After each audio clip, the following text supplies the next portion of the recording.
Hey guys, all right, we are back with another alternate history hub. Um, I guess I got to get better at reminding myself to say this at the start of these videos. I am a Anglo-Saxon political slash cultural historian, uh, specifically late 9th century, so Viking age, height of the Viking Age, pretty much. Um, yeah, that's what I study. I'm not a Cold War historian, but anyways, something I'm very interested in here. What if the Cold War went nuclear? Well, we'd all be dead. There'd be no life here. That's probably what he's gonna say, but I wonder how he's gonna twist it so that humanity doesn't die. Because I think that's what he'll ultimately do here. Because the real answer is we just be fucking dead. A more fun answer is someone wins, and all of life, humanity manages to live somewhere. Hey, so I partnered up with these guys, We the People. They have an app that could really change the way we look at politics. So stay tuned till after the scenario. Never heard of that app.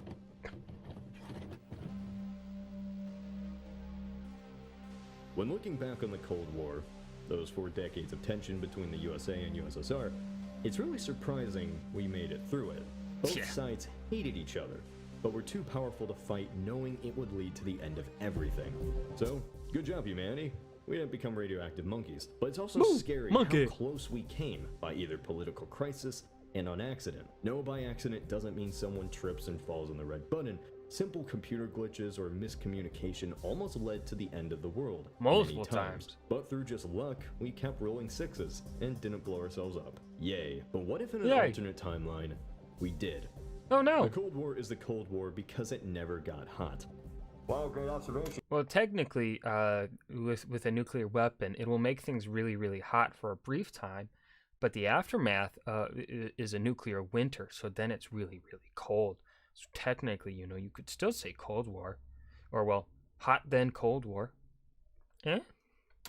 Cody, worth all those subs. Getting hot for many means nuclear war. Everyone dies. Terminators take over. It's more complex than that. Not the Terminators. The story doesn't end when the buttons are pushed. And no, I'm not talking about that. In this alternate timeline, sometime in the 20th century, that day does come, and millions die. The Cold War spanned roughly half of the 20th century, and in that time a lot of change happened with nukes, politics, military technology. Reagan. You get the point. So the effects of a nuclear war depend entirely on what decade it takes place. In this alternate timeline, it's 1983. The Cold War has heated up once again when anti-communist Ronald Reagan calls the Soviet Union an empire of evil. The Russians are paranoid. The Kremlin fears that something terrible may be on the horizon. On September 26, 1983, the nuclear early warning system in a secret military base somewhere in the Soviet Union goes off. Twice. One of the spy satellites detects a launch of 4 incoming missiles from North America.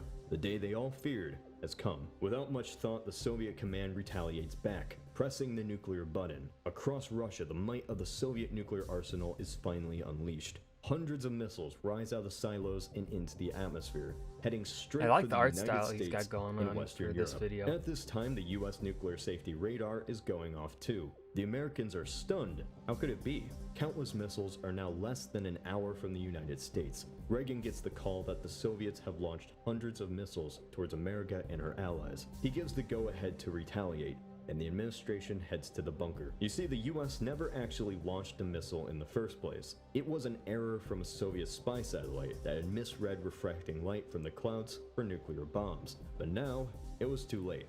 The threat was real. In our timeline, there actually was a glitch. The Soviet radar did go off, twice, detecting perceived nuclear missiles from America. Just one Soviet officer, Stanislav Petrov, trusted his instincts instead of the technology, and his decision alone in that moment prevented nuclear war from obliterating humanity.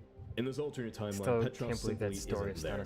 The glitch happens, and in a new moment of tension between the two states at the worst possible time, that glitch is taken seriously. Both simply thought they were retaliating against the other, and now, nuclear war was actually a reality. So within the short time modern civilization has left, what happens? Within minutes, the first nuclear missiles strike unsuspecting European cities. Short-range missiles and launchers fly across the border of a divided Germany, obliterating American and Soviet forces deployed there. Across Britain and France, missiles are launched, but not before London and Paris are annihilated just minutes later. Don't think they're the only ones. Literally so many nukes are launched, barely any city is left unaffected by the blast. In minutes, most of Europe on both sides of the Iron Curtain is a nuclear wasteland. By the time Europe is nuked, American nuclear missiles launched from Europe and submarines reach their destination in Russia. The targets? Officially, the plan was Russian economic and military facilities, but we all know in mutually assured destruction, no civilian populations are left untouched. Many Russian military facilities were already by population centers, so a nuke there destroys the surrounding city. Multiply this by dozens. Meanwhile, in the United States, sirens like this go off.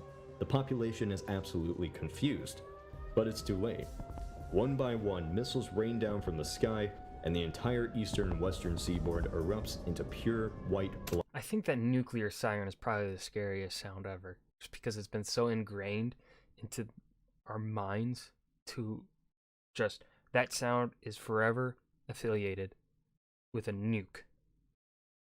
So that, to me, is the most terrifying sound ever.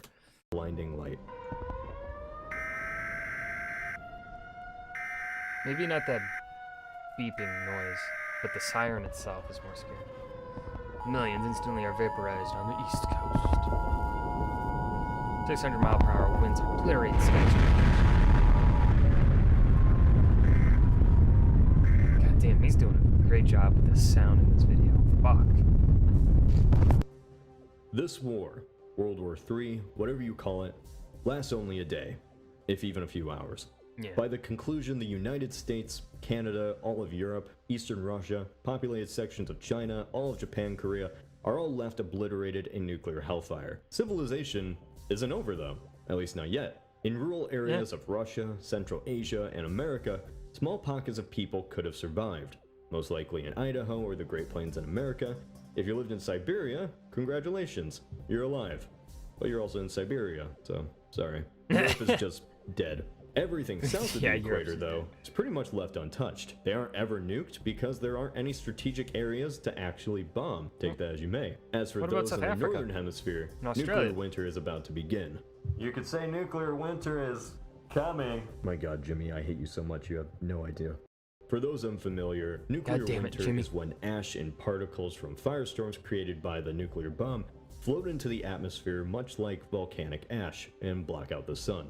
In this scenario, thousands of bombs 10 times larger than Hiroshima are detonated all over the world. The firestorms left are now hellscapes, the size of states. If you survive the nuclear blast, imagine looking off into the distance and seeing an unending glow of fire. The extent of this nuclear winter, however, entirely depends on just how many nukes are detonated. True nuclear war, complete darkness, is only when really every nuke is detonated on Earth. That's unlikely to happen.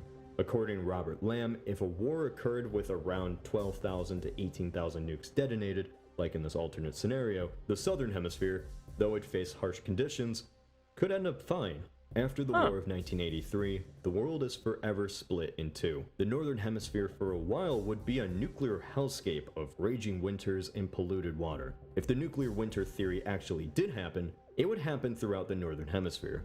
Freezing temperatures kill all crops and livestock. For the survivors, it's either migrate or die.